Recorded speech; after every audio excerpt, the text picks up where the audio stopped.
Welcome to আর রান্নাঘর। বন্ধুরা, আজকের রেসিপি রুই মাছের ঝোল, একদম ঘরোয়া পদ্ধতিতে। আর প্রতিদিন যে বাড়িতে মাছের ঝোল হয় আর বাঙালিদের প্রিয় খাবার আলু দিয়ে, যাক আলু মাছের ঝোল কিভাবে করলাম চলুন দেখি। তাহলে প্রথমে মাছগুলোকে ধুয়ে পরিষ্কার করে লবণ, হলুদ, একটু লঙ্কার গুঁড়ো আর সামান্য লেবুর রস দিয়ে আমি ম্যারিনেট করে নিয়েছি মাছগুলো। ম্যারিনেট বলতে খুব বেশি নয়, মিনিট 5-7 একটু মাখিয়ে মাছগুলো রেখে দিতে হবে। এরপর আমি কড়াইয়ে আজকে তেল গরম করে নিয়েছি এবং সেই গরম তেলে মাছগুলো একে একে ছেড়ে দিলাম। মাছগুলো প্রথমে ভেজে নেব, লাল লাল করে একটু মাছগুলো ভেজে নেবেন।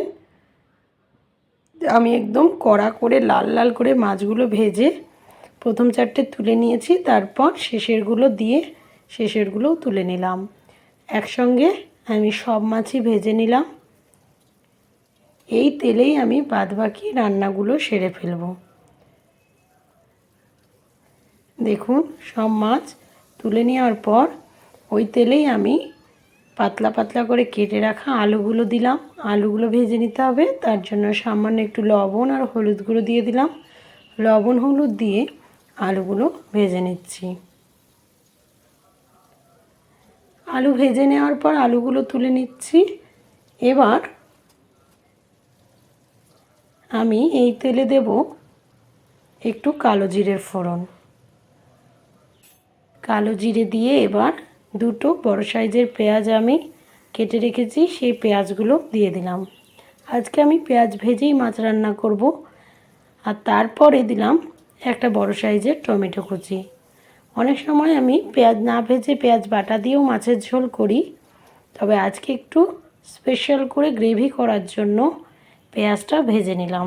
এবার দিলাম 1 চামচ আদা বাটা, 1 চামচ রসুন বাটা। এখানে রসুন বাটাটা অপশনাল। আমরা অনেকেই মাছে আদা আর জিরের খাই, রসুন খাই না। যারা রসুন খান না তারা রসুন দেবেন না।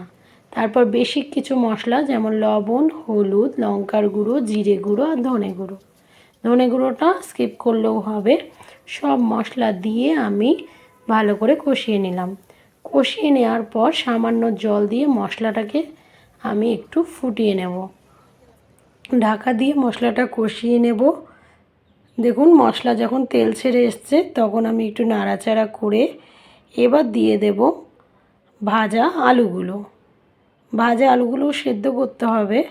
কিছুটা সেদ্ধ হয়ে আছে ভাজা করার সময়, আর কিছুটা সেদ্ধ করতে হবে। জাস্ট আলুগুলো দেওয়ার পর একটু নাড়াচাড়া করে এবার ঢাকা দিয়ে আলুগুলো সেদ্ধ হওয়ার জন্য এবার ঢাকা দিয়ে দেব। কারণ সেদ্ধ হওয়ার ভালো প্রসেস হলো ঢাকা দেওয়া। ঢাকা দিয়ে দিলে খুব তাড়াতাড়ি সেদ্ধ হয়ে যায়। মাঝে মাঝে আমি একটু নাড়াচাড়া করে নিয়েছি। দেখুন, আলু আমার একদম সেদ্ধ হয়ে গেছে।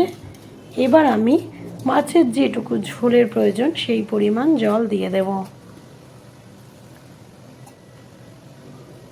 এবার জলটা দেওয়ার পর আমি ভাজা মাছগুলো দিয়ে এবার জাস্ট মাছের ঝোলটাকে একটু মিনিট 7 ফুটিয়ে নেব। আপনারা যদি ধনেপাতা খেতে চান উপর থেকে ধনেপাতা দেবেন। আজকে কিন্তু আমি ধনেপাতা ব্যবহার করিনি, জাস্ট কয়েকটা চেরা কাঁচা লঙ্কা দিয়ে দিলাম ঝোলটা। দেখুন, ঝোলটা এত সুন্দর করে ফুটছে এবং এই মাছের ঝোলটা খেতে খুব ভালো হয়েছিল। আপনারাও বাড়িতে যখন নর্মালভাবে মাছের ঝোল করবেন এইভাবে একবার করে দেখুন, খুব ভালো টেস্ট হবে। ঝোল ফুটে যাওয়ার পর আমি ঢাকা দিয়ে দিয়েছিলাম এই কারণে, তাহলে কালারটা খুব ভালো আসে। দেখুন, এবার গরম ভাতে মাছের ঝোল আলু দিয়ে যদি খাওয়া যায়, আপনার কি মনে হচ্ছে আর কোনো তরকারির প্রয়োজন হবে? জাস্ট মাছের ঝোল আলু দিয়ে অল্প করে ভাত খেয়ে নেওয়াই যেতে পারে। আপনারা ভালো থাকবেন, সুস্থ থাকবেন। আর আমার রেসিপিগুলো ভালো লাগলে প্লিজ অন্যদের সাথে শেয়ার করুন। আপনারা দেখুন।